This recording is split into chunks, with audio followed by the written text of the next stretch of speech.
my channel. Welcome back to Live for the Experience. And in my last video I spoke about 10 things that I love about living in Barbados, and I mentioned that I'm going to do a video about the things, my least favorite things about living here. And so I took the time to brainstorm all week but I could only come up with like 3 major things that I don't like, and then one other thing. So I'm gonna be giving y'all like four things. Like, I didn't want to base this video on personal opinion. I wanted to base this video on like things that I've actually seen happen, things that other people could see too, and other people have experienced. So yeah, let's just get into it. Oh yeah, subscribe to the channel, guys. If you haven't subscribed as yet, please go ahead and click that subscribe button. Leave a like if the content was worth your while, and leave a comment. If you feel free to talk to me, we could have a conversation about Barbados. Yeah, we could. And follow me on Instagram at Ramona Cardi. Period. So the first one on my list is the $30 duty-free limit. Like, every time I'm shopping online, I gotta look for the sales, and I gotta look for the cheapest things. I gotta find the store that will give me value for my money, because I don't want to be subject to custom duties. And sometimes, I'm not gonna lie, the VAT is 17.5% that they charge on your packages. So I don't want to be subject to the custom duties, so I always try to buy $30 or less, and so that will not like get any custom charges on it. You will get that, and the only thing you have to pay is like the shipping price. But if it passes $30, y'all, sometimes they'll charge you more than what your package was worth. That happened to me already. I bought like $50 before I knew. I came here and I'm an online shopper, and before I knew that the limit was $30, I went and bought something for like $50, and I was like, where I'm from, it's $50. That's the thing. So I went and bought something for $50, thinking that I'll be good.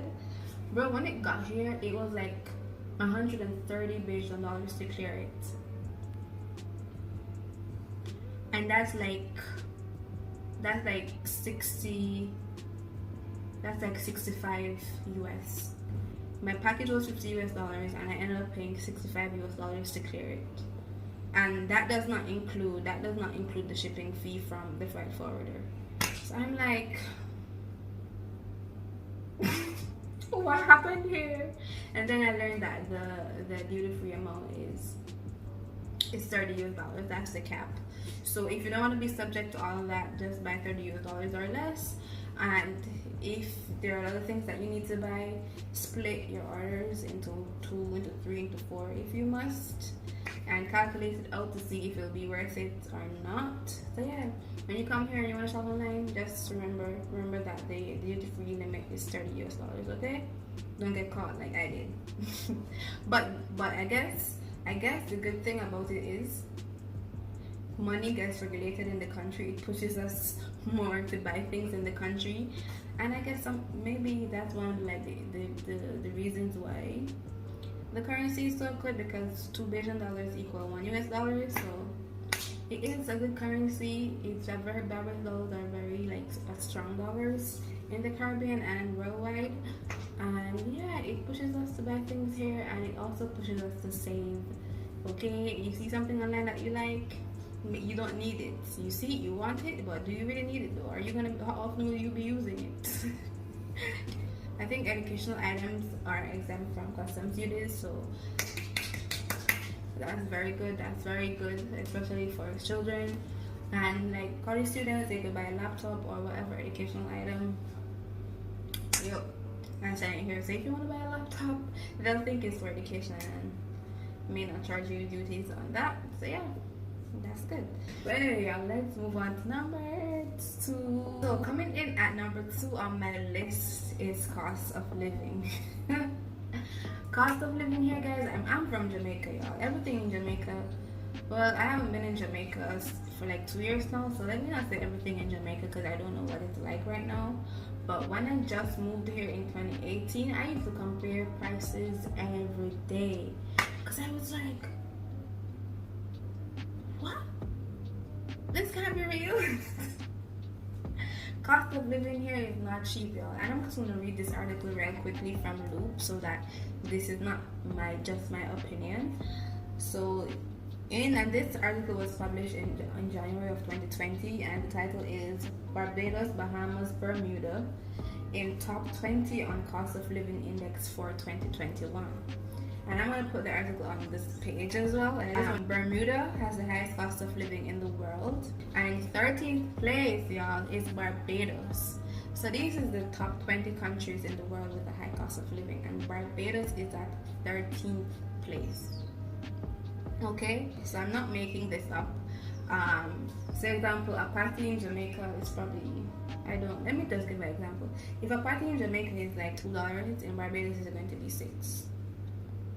From my experience comparing prices between Caribbean islands, y'all. So that's like, I mean, if you have a good job and you're working and you're getting paid well, I think you'll be alright. You'll be okay. You'll get used to the prices and you'll continue as normal because, hey, this is your life right now. So you're just gonna live. It's not impossible. I'm doing it. Other people move there are doing it, but when you move from a country with a lower cost of living to a country with a higher cost of living, you're like, oh. So it's kind of a shock, really, until you get used to it, basically. Yep. And then number 3 for me, guys, is Saturdays. Saturdays, you know how in some countries, for example Jamaica, Saturdays is like an extremely busy day for everybody. People are out in the town, shops close later, like clothing stores and like, you know, like home stores, they'll close like later on Saturday nights. But here, Friday nights, that's the night to like do your stuff. On Saturdays, the city closes earlier than usual. Let me not say earlier than usual. Let me just say early. It closes early. It closes around, say, get there before 4 p.m. if you want to be comfortable. Okay. And stores would start closing around 5 on Saturday. So yeah, that was a drawback for me because I'm used to Saturdays being like a late day, a day where things are open late. But here it's not the same. But I guess it's good for the workers because they get to enjoy a little bit of the weekend. Apart from just Sunday, yeah. And on Sunday, majority of the shops are closed. Like, restaurants are open, but like clothing stores and stuff like that will be closed on Sundays. And then my last reason, this one is not really like a big issue, but it is a difference for me coming from Jamaica. Because there are no routes. What's the correct pronunciation? There are no route taxis, which means that your main transportation, if you don't drive, will be a bus/van. So you know how in like, the States you have yellow cabs. Oh, my throat is dry.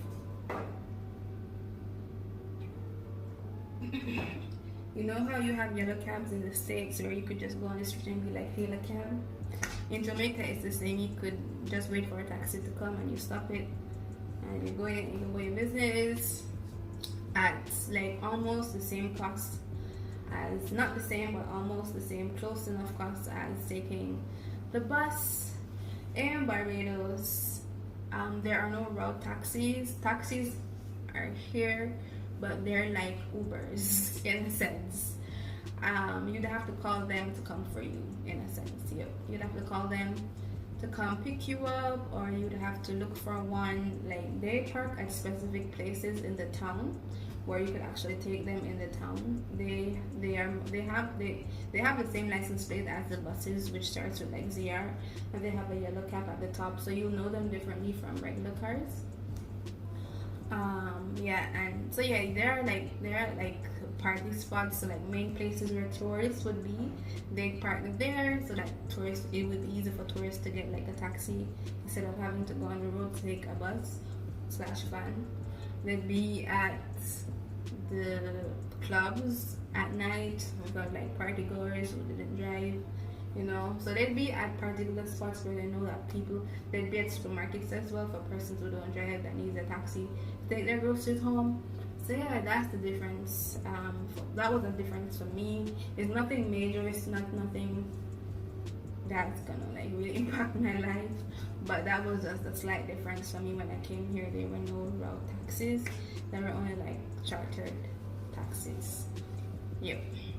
By the way, y'all, that's it. I think my voice is cracking up.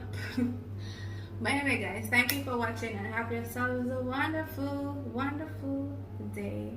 Bye.